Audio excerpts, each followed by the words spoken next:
Welcome to the Smoke and Rope podcast. Today is episode 22. I'm your host, Ryan Basore, and today we have two special guests. Our first return podcast guest in the history of the Smoke and Rope, Robert Schneider, and then Ida. Ida as well from MICIA, and we're very excited to have you on today. Thank you guys so much. Thank you. And then Tom over up in Kalkaska at Real Leaf. What's happening in Kalkaska? It's hitting December. What's the weather been like up north? We're lucked out so far, man. We're able to pour the concrete for the floor for the greenhouses this week, so unseasonably warm. Okay, that's good. That's awesome on the greenhouse. Yeah, and then for us, but not for the environment. But, yeah. Okay. And then Kevin over at Truu Cannabis. Kevin, how's it going today? Everything's going good, Ryan. Sorry about the delay there. Just got caught up with all the stuff I got going on, buddy. So I appreciate you guys' patience. All good. Sorry about that, Ida. I was deciding whether to call you Ida Pearl Lee or Ida Lee, and I apologize for that.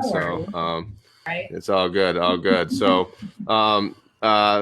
So Robin, of course, has been on the show, and we've done introduced. Robin is the executive director of the Michigan Cannabis Industry Association. All the listeners know a lot about Robin's past, and I'm sure listened to the first show. And we're very thankful that Robin is on. And then Ida, first time on the show. Just a quick background, and I won't do any justice. And I'd like to let her kind of explain her story and why today's a special day as well. And, I got out of prison, and I was reading about Ida and working with her daughter, Bella. And I got out, and Robin was just constantly talking about Ida, Bella, and, learned what was happening while I was away and the significance of how much Ida and her daughter had an impact on where we are today in legalizing marijuana and medical, especially the medical marijuana in Michigan. So many hearings, bills, interviews, press conferences, you name it. And it's cool now. I've gotten to know Ida, and she's a great person, and she's got a lot of cool stuff happening in the future too. I don't know what she can talk about or not, but it's cool. But besides that, Ida, first of all, Robin, thank you for being on. And Ida, if you could, why don't you go ahead and introduce yourself and, tell us, if you could, why today's so special. Sure. My name's Ida Pearl Lee, and I'm the deputy director over here at the MICIA and the patient advocate. And today is Bella's birthday. So I just want to honor her today and her sacrifice and keep living her legacy. Thank you, Robin. Maybe you could, from your point of view, can you kind of give the history of many people need to know this and don't know it, of significant of what Ida and Bella were able to do and how you worked with them and every step of the way to where we are. Sure. When I met Bella, she was about 5 years old. Mm-hmm. And, Ida came out publicly as, treating her daughter with medical marijuana, and that it was helping, stop her seizures, helping her quality of life, and, came forward through her cousin, Francie, Mm-hmm. To work with us on the bill to re-legalize marijuana-infused products. And what had happened was the Supreme Court had ruled in the Crothers decision that we could have smokable forms of cannabis, but we were not allowed to have any liquid forms of cannabis or even beef. No brownies. And so people were getting busted for that. And, I remember saying to Ida, you're admitting to breaking the law and you're admitting to even possessing an illegal product. And she said, I don't care if somebody's going to stand up and do this, and I'm willing to take that chance. So Ida would, come to the Capitol with Bella for 5 years. 5 years, half of Bella's life. She came to every hearing, testified. She was fearless about it. We did media tours all over the state, raising awareness about Bella and the hope that, medical cannabis can help, that there was a medicinal value. And, we ended up tie-barring the MMFLA to the marijuana-infused product bill. There was one point where some business lobbyists said, let's just pass the licensing bill and forget about, the amendment to the MMMA to re-legalize marijuana-infused products, because that bill took a supermajority, so it was a much heavier lift. And with the help of Senator Irwin, we tie-barred them together and said, oh, no, you don't. And, Ida was there, pulling senators off of the floor and crying and hugging them and begging them to do the right thing. And I remember one of them saying, I don't like marijuana, and the only reason I'm voting yes right now is because of you. She was amazing. And so, I give her a ton of credit. She was there with Bella and their service dog, Thena, for the bill signing ceremony. And, we're just so grateful, Ida. You made a ton of sacrifices for our movement, and, put your own self at risk legally. And, we love you. Thank you, Bella. Thank you, Ida and Bella. And so happy birthday, Bella. Happy birthday, Bella. No, I Yeah. feel very fortunate that we're blessed with having you guys on the show today. So that's really cool. Speaking on that, Bella's, I'll just follow up. Bella's condition was 1P3 sedation. and mitochondrial, explain how there was no saving, at the end of life care was the point. Yeah, so for us, we were able to keep her at home for hospice and use medical marijuana as an end-of-life medicine, and it was encouraged from her doctors. With her deletion syndrome, she also had a mitochondrial defect, which meant her lifespan was going to be shortened anyways. And so when the time was right, I knew that I had to step back out into the public and keep fighting for rights of life and quality of life, because it's a very important issue, and we need to understand that cannabis is medicine and it does have healing properties.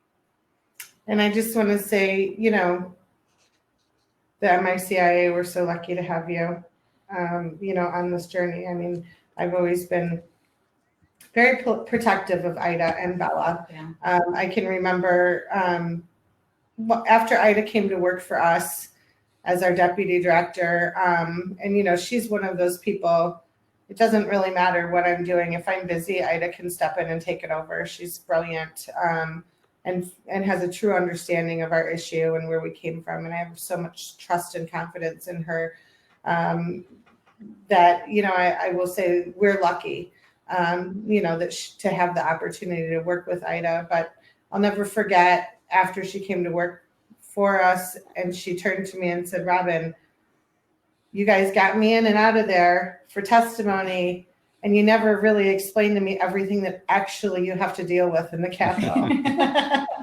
And she was stunned. And I was just like, you didn't need to know. You didn't need to know. We just needed to get the job done and get you back home to be a mother. And so, through a lot of that, Ida showed up and she played her role, in all of this with Bella, which was a very important role.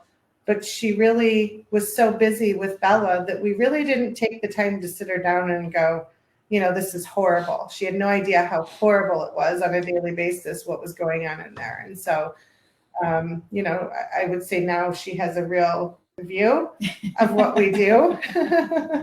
And I'm lucky she's here because I trust her so much. There's nothing more important when you work in this movement than the trust that you have with your team. And she has a personal investment in this. And so we're lucky to have her be a part of it. Thank you. I love you. I love you.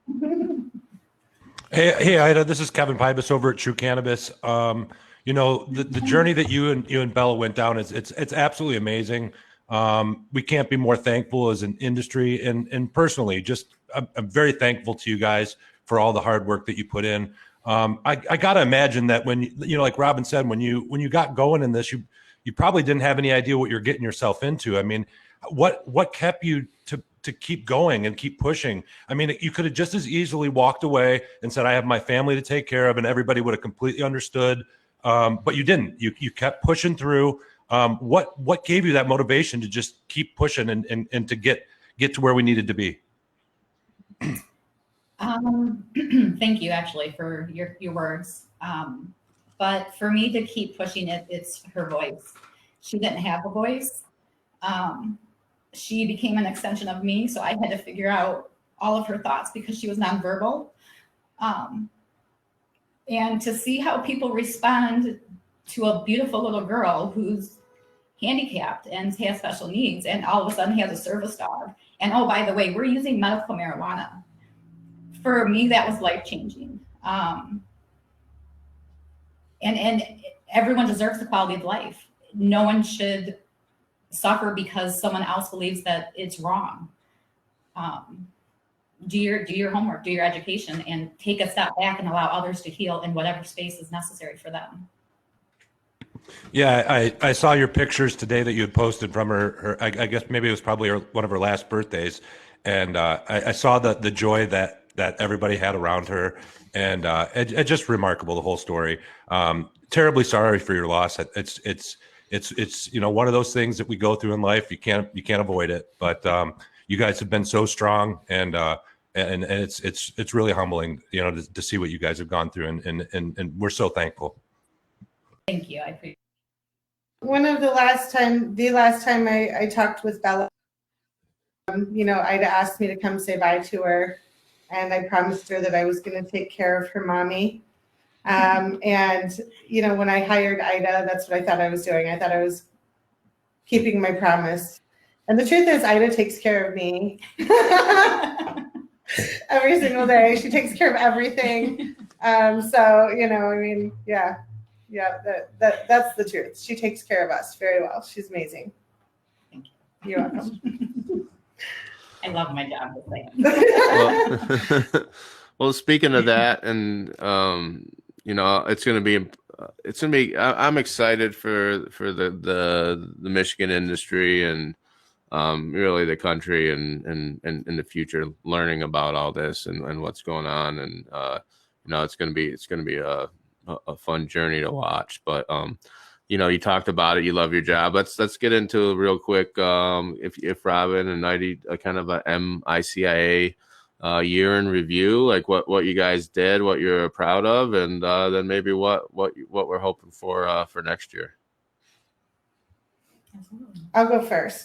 So, you know, we had a great year in spite of a lot of horrible things. The state adopted a new set of rules to govern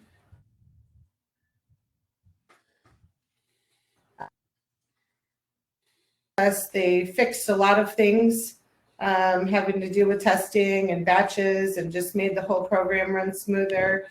We had a great team working on that. Took a lot of input from our members about technical things that needed to be fixed in the rules. Other than that, so that was a big win, getting those adopted in a decent form. Other than that, writing letters to the governor, getting other allied groups from even the health field to write letters to the governor, asking her to declare us essential and keep us open during the initial shutdown. And I know that was something at one point that was kind of up in the air, whether or not we would be able to even continue making adult use sales. And the Marijuana Regulatory Agency did a really good job of helping us transition, pivot to curbside, speed up the delivery applications, you know, make sure that we had all the tools that we needed as an industry to keep moving forward. When you really think about it, having a program like this in its infancy, for the State Department and our members to be able to work together and pivot like that, continue finding creative ways to even continue inspections. I've really got to give it, to our state that we did incredible as an industry this year, and the state was good partners in that, and that's important because I can't say that for every other state. I talked to other executive directors across the country that don't have those same positive experiences with their regulatory departments. Sometimes the regulatory departments don't care if the industry succeeds at all. So I think that was, a good realization for all of us that in an emergency, we can really count on our state to come through. Other than that, the passage and enactment of the expungement bills, the clean slate package. A lot of our members testified in the hearings all the way through. Very excited that got done. We formed our legislative committee this year, and they did an incredible job fly-specking some potential legislation, and we're going to continue working with that. I know Kevin served on that, and your wife, Krista, served on that. Both did an incredible job, and we're going to keep that committee, intact and continue working on everything cannabis related that's proposed in the legislature next year. What am I missing, Ida? Well, we did the masks. Oh, yeah, that's together fun. the task force. All right, tell them about that. Your turn. Well, I just think it was really important that as a community, we were able to come together and support one another in safety measures. And we were able to step in and make masks and deliver them, to the employees to make sure that of safety issues. And then everything that you said being deemed essential. Who would have thought cannabis? It is medicine, and they're finally starting to understand that, and it's just pushing that message, forward. I don't know if you guys remember at the beginning of the pandemic, like San Francisco shut down for like 5 counties of cannabis businesses. And we were all in complete panic. And that's when our members were like, you do whatever you have to do to keep us open. And then the second thing was Denver stopped cannabis sales for 1 hour. And like the memes, like, Denver, March 29th, 12:01 p.m. till 12:58 p.m. Never forget, right? Like, it was so ridiculous because like people literally started piling into the streets to protest this, and they were like, "Whoa, turn the sales back on now," and that is the thing that I noticed. That I would say that was a quick experiment, and. How many people, like soccer moms, that contacted me and were like, where do I get edibles? Because I'm day drinking. And, I am way out of control. Just the stress that, other moms are going through. Like all of a sudden, all your teenagers are at home trying to Zoom and everyone's having an emotional breakdown. And, the moms are like drinking so much wine, they can't even go pick up the school lunches, right? I mean, so I think that I saw in my own community a real effort to, educate a bunch of moms very quickly on, how to do curbside at homegrown and pure options. And, no, I'm not going to go get it for you. That's not my responsibility. I know we're friends, but I did, a couple trades, like, I've got some gummies here, and, we traded for some like really nice lemony homemade hand sanitizer. So, I mean, I bartered a little bit, which is totally legal, but Thanks for clarifying. I played a serious role in the community of helping the moms navigate where to get their edibles. So I appreciate that. I live in your community, so thank you. I know. Yeah. Hey, what's going on? How you been? Good. Hi. Yeah, 2020 seems like it's been an eternity, with this whole COVID thing and a roller coaster of everything since the Licensing Act we've only been at this for a few years, but it seems like a decade, really. But my question to you, early on in this whole MMFLA and then the MRTMA passage, with the MICIA, and if you're licensee in Michigan and you're not a member of the MICIA, you need to be. You need a voice. You need people there. We need to come together. There's a lot going on. And it seemed at the beginning, the main goal was to get the state to listen and kind of work together with them and get this industry going. And there are a lot of problems. And I imagine your job had a lot to do with working with state representatives and working with the MRA. And as far as like how you represent the members of the MICA, how has that changed now to today, where it seems like as the industry starts to mature and the state starts to come in line with some of these things, you're saying, yeah, the state is doing a really good job. We're making progress in a lot of the things that we first started to work towards. Now you have an industry where you represent everyone in the industry: transporters, cultivators, processors, provisioning centers, everyone. Let's not forget the testing facilities too. But how has your job changed now that maybe the interests of your members are now contradictory to each other? Sometimes when it comes to, say, transporter versus a cultivator, now you're going to work towards something like, we need to fix this, but this is going to affect a cultivator in this way. But so the cultivators are working and saying, hey, what's going on over here? No, you got to represent us. And I'm just curious to see how your job has changed in that regard and how you're handling it. Sure. So, there are some things, I guess, when we're working on it, like if it's something that I know isn't going to be controversial, we'll just try to fix it. And I'll give an example. One of our transport members reached out and said that essentially they were being required to bag the plants before transporting them, and that it was causing damage to the plants, and that it was, very inconvenient. So we had Michael Patwell, write up a little legal opinion about why it's not necessary to bag the plants before transport. The MRA agreed with us. We contacted the transporters back and said, you don't have to wrap your plants anymore. So there's a lot of those situations that are just technical things that aren't going to cause any harm to any other license type. When it's something more serious, the way that works, so we have a board, a 13-member board of board members, and we have everything from standalone growers to vertically integrated businesses to standalone retailer to testing labs, processors.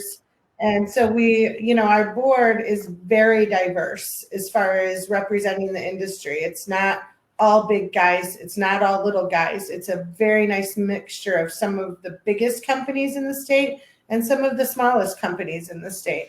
And one of the things I will say that as we were working to form the board initially, we had the conversation of, when we are voting and passing resolutions, it is so important that we are looking out for the health and welfare of the entire industry, because, we are in this together, and we do need to look out for the labs, and we do need to look out for those transporters. And so that is a general consensus that our board members have. And so if it is something controversial at all, what we will do is we will have our attorney, Michael Patwell, will draft a resolution after we have a dialogue about it. And then the board members vote on the resolution, and it is recorded. So we do keep a log of every single vote. Typically, I've never had the board disagree on anything. I mean, they vote unanimously on pretty much everything. And if it's something that we're unsure about, they might say, hey, Robin, we want you to go back and we want you to call, a percentage of our members that represent, and we want you to, and Kevin knows this, I've done it with him a lot. I want you to actually reach right out, and I want you to get differences of opinions within our membership and talk through this with them and come back to us and let us know what everybody thinks, and then we'll decide. So we don't always vote out right away on things.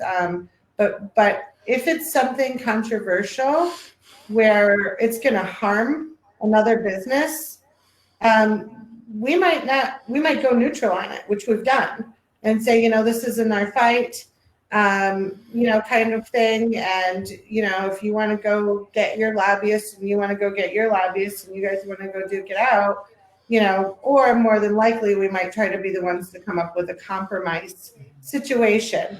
And one of those examples was, early on, we weren't getting a lot of notice from the state on changes that were coming. So, when the first nickel test thing came up and, people had a lot of crop that was on the line, and we had a conversation of, hey, just like the dairy industry needs time when you change their regulations and they need to change the food that they're going to feed their cows, we need, 6 months notice on any new changes so that we can run our environmental testing.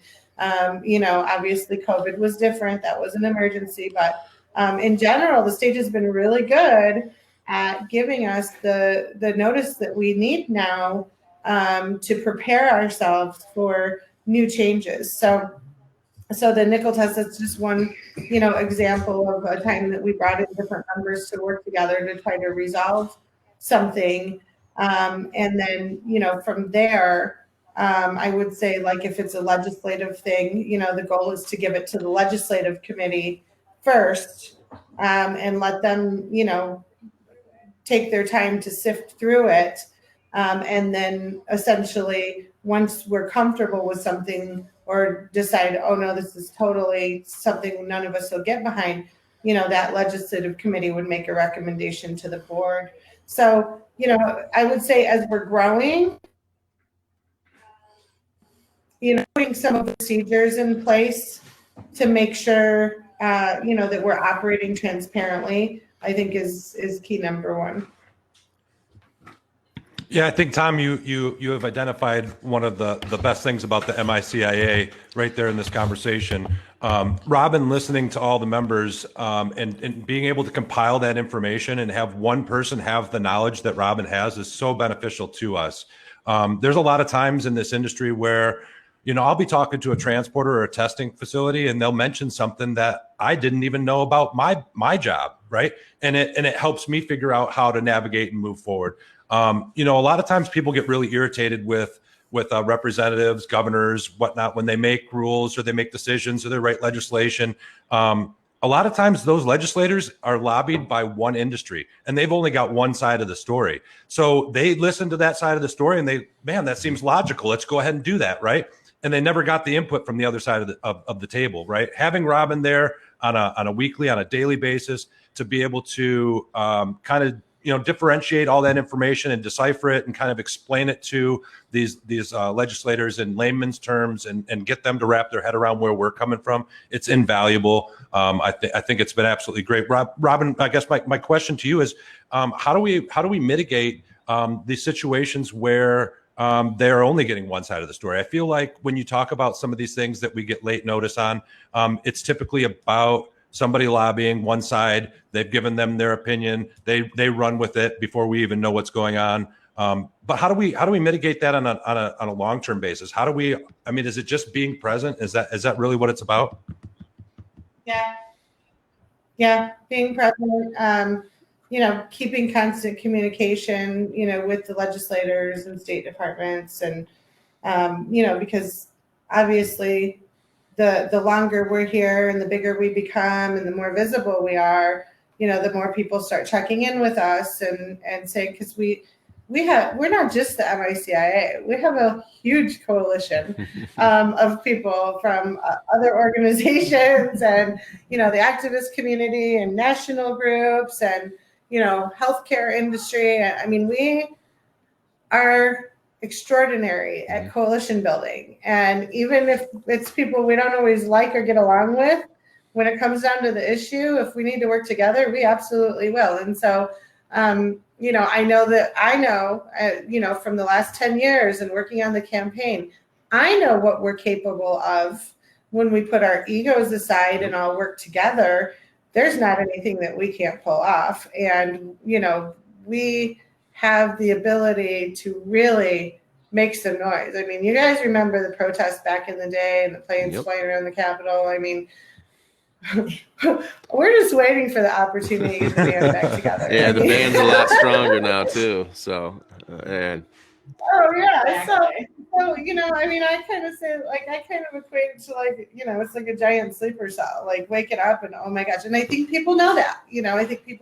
And so, I would say, the most important thing is especially people in leadership positions, they know how noisy we can be, and they know that we will, leave no stone unturned. And so I feel like, continuing to be present and active and advocating and articulating what our needs are and what our boundaries are, is important. And, that's part of the reason why we're still here, because there's always going to be some jerk lobbyist out there trying to do something niche for their one little client. And, that's why we're here to help balance that.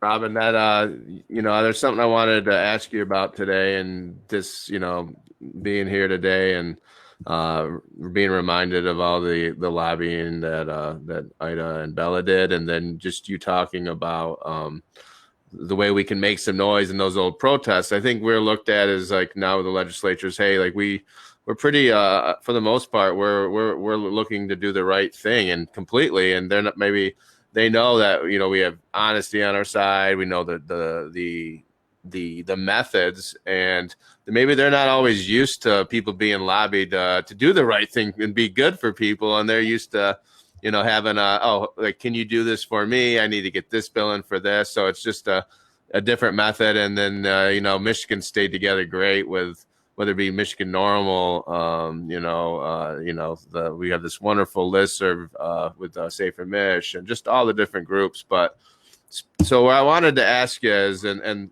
speaking on that, for all this work we've done and put into time, and there's new people in the game and they didn't do any of that, and now we're starting to hear that there's licensees out there pushing pretty hard to get the marijuana enforcement division to kind of literally go after people, check things out with cops, that type of stuff. And I guess it's starting to happen. Anything about can you speak on that at all? And what are we doing?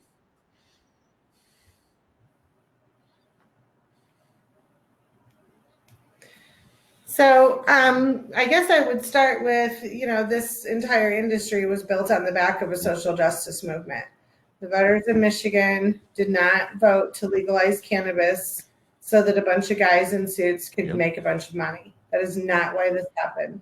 It happened because people were sick and tired of watching their, fathers go to prison, friends go to prison, lose everything, asset forfeiture, raids, arrests, families being broken. I mean, the drug war, was an ultimate failure. And that is why the people of Michigan voted for this. And Ryan, you're right. And I know we've talked about it a little bit. I've had several conversations with my board of directors about this recently, that I have been contacted by a number of people in the industry who want us to join some kind of effort with them to, call on law enforcement to go crack down on the caregivers that are operating outside of the law or, whatever. And, when I hear it, it makes me feel sick to my stomach, because typically when I hear it, it's coming from some guy who did not help with the legalization movement, who was not here for the last 10 years, who in a very entitled way waited for all of us to get the work done and then walked in and bought a license and now wants to turn around and weaponize law enforcement, which is putting their lives at risk, by the way, to use them to go cut down on the illicit market, to raid people, to reignite the entire war on cannabis so that they can shore up their profit margins. And if I am ever given the opportunity to call them out directly, I will do it. And I think that the consumers can care about it. I think they care about it. So, no, we as an organization will not be joining any effort to work in tandem with law enforcement to go bust, small time caregivers. And it's disgusting because this industry was also built on the backs of caregivers. And I'm sorry, but you don't get to go make a donation to the Last Prisoner Project and use that as an excuse as why you're a good company if you're going to turn around and lobby to raid and arrest people for cannabis. The two things do not mesh. We are trying to free Michael Thompson. We are trying to release the rest of the prisoners. We are trying to help get them, back on their feet and back in the industry if they want to be. Not turn around and, reignite the war on cannabis. And so I'm disappointed because I have heard a lot of that. I am aware, I'm very aware. And I'm so thankful to my board of directors and our licensed members for being good people and for remembering, where we came from and for not being willing to cause direct harm to families in the state who are transitioning from the illicit market into the regulated market, whether that be through, licensing their small grows or getting a job in the industry. We're in the middle of a transition here. And we need to support those people transitioning, not try to lock them up. Yeah, it's called integrity. And that's what drives me nuts with these, the same people. They're probably the loudest ones cheering for capitalism and I'm a capitalist and, all this stuff. But then, okay, then why, what's so capitalist about spending all your time and energy trying to get this competition shut down that's better than you? It's doing a better job. That's called, crony capitalism or whatever it is, but that's a joke. So that's just, it's a weird way to, I guess for us that couldn't fathom doing that, like everyone on the show, I guess it's just a different way of living life. But man, it's upsetting. I know everyone's going to be watching out for it, and people that are listening, it's starting to happen. So be aware and listen to, I guess, what's going to happen in the future. So, man. And that's just, I always used to tell the guys, like, you better watch out for those weed fairies, and it's funny, it's a joke, but it's not a joke. I mean, it's karma. People find it in this industry. And I tell them all the time, if you want to do dirty stuff and you want to, be a rat and you want to go hurt people and all of that, like the weed fairies don't like that. They'll come in and mess up your whole crop in the middle of the night and you'll walk in and you won't even know what happened.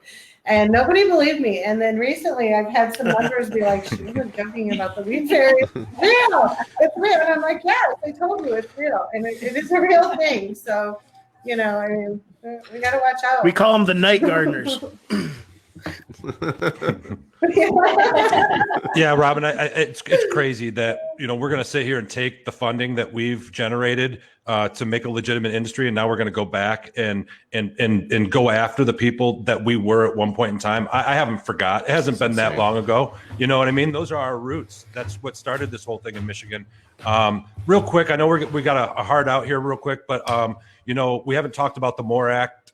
It was passed last week. At first sight, I was super excited that we're making progress on the federal level. And then I saw you and Ryan chatting it up online about the downsides of this bill, that there's the potential that passing this bill federally could eliminate Ryan, myself, Tom, you guys from working in this industry, because we do have a history in the industry. What is your quick take on that, if you can?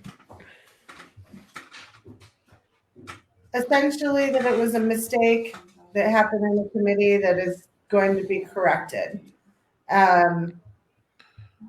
We'll see. I mean, obviously, I think that, we have really good relationships with our national partners. We've certainly spoken to every single one of them and advocated, for our state's needs, considering that we have a social equity program. In fact, licensees get discounts in our state for having cannabis-related felonies. So, I think I will say to you that I have been in constant communication with every, national, in that we have, and I feel fairly confident that they are handling it. Hey guys, man, I feel like we could keep going. I wish. That doesn't mean that you don't speak up when you see something bad going on. You always speak Yeah. up, Ryan. So good, Well, good you for know, why wouldn't you? If it's a mistake, fine. Those bigger mistakes are happening at that level. Well, let's just speak up and say it was a mistake, so we know. So we're not over here saying what the hell's going on. It's pretty simple. So thank you. We do got to wrap it up. Wish we could talk longer. Could keep going, but Tom over at Really. Okay. I know. So we got Tom. We'll let everyone say goodbye. Any final thoughts, and make sure you get on your way by 2. So Tom. Yeah, I just wanted to what do you thank. got? Yeah, I just want to thank you guys as always, and it's nice to have people that we can band together with, and with MICAA and all the work that you guys put in. Really appreciate it. It helps tremendously to have you in our corner, both fighting the fight at the righteous level for sure. And I wanted to thank you, and looking forward to see what the future holds. Kevin over at Truu. Hey, Robin and Ida, I just wanted to thank you guys once again. I love you both. You guys have been doing an awesome job. You guys are more than willing to put yourselves in harm's way in a time of need, and it hasn't gone unnoticed. Really appreciate having you on the show today. And I want to say happy birthday to Bella. You're not forgotten. Your legacy will live on. So we really appreciate everything that she did, everything you guys have done. Have a great. And Robin and Ida, any final thoughts or words of wisdom for everyone? We've heard a lot so far from you two, but what else do you have? I just want to say thank you for having me on, and I know it was a surprise, but yeah, I'm very thankful to be where I'm at, and to carry on her legacy, and again to break down the stigmas, and for people to understand that cannabis is medicine and that it's here to stay. Awesome. And thanks always for having me on the show, and thank all of you for the tremendous support that each of you have given to the MICIA. We wouldn't be here if it wasn't for you guys, and we wouldn't be such an awesome, righteous association with like good ethics and all of that if it wasn't for people like all of you. And so, you know, I just want to say, like, I would pick you guys every day of the week to represent every single day of the week, and how grateful I am to know that I work for good people, and I appreciate each of you. So thank you. Oh, thank you very much. Thanks, Robin. Yep, means a lot. And you know, as I sign off here, you know, just thinking about what we talked about today and what we heard from the whole show. We have, you know, Ida. We have Robin, you know, Kevin, Tom, myself, and so many others. Like, look at the lobby and the history we have in Michigan. And we talk about it. It's not a normal state. It's not like going into Illinois and Ohio. So with that being said, for all the licensees that decided to invest in Michigan, because you're from Michigan, sorry, but you should have picked another state. You know, should have gone to Illinois, Ohio, Pennsylvania, because it's not happening here. It's not everyone else's fault if you grew too much of one strain, and it's all in the same package and it's spoof. It's not everyone else's fault. You know, iron sharpens iron. That's it. This isn't a game for us. This is a way of life, and you know, we've literally been willing to die for it. So that's what I got to say on that. So, you know, we're going to be there every step of the way. You can count on that. We'll go kicking and screaming and then come back after we get taken away. So you got that. And with that, everyone, thanks for being on the show, and see you next week. Thank you. Love you. Bye.